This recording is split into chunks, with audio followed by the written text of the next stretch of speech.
अस्सलामु अलैकुम वरहमतुल्लाहि वबरकातुहू।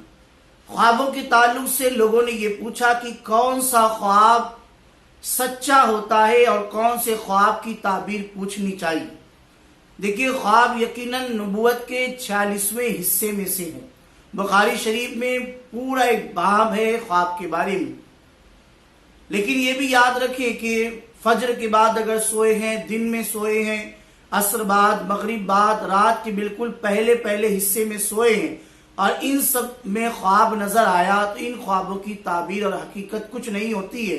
वही ख्वाब की ताबीर पूछनी चाहिए और वही ख्वाब की ताबीर होती है जो रात के आखिरी पहर में, यानी तहज्जुद के वक्त में, तहज्जुद के औकात में, फज्र से पहले पहले जो ख्वाब देखा गया, उसी ख्वाब की ताबीर पूछनी भी चाहिए और उसी ख्वाब की ताबीर के होने के इम्कानात भी होते हैं।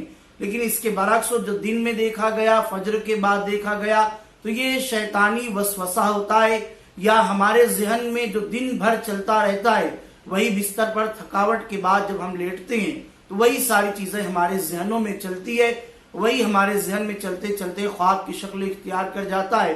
तो इन सारे ख्वाबों की कोई हकीकत नहीं होती। मजीद तफसील आप चाहते हैं, डिस्क्रिप्शन में व्हाट्सएप नंबर है, वहां मैसेज करके मालूमात हासिल कर सकते हैं।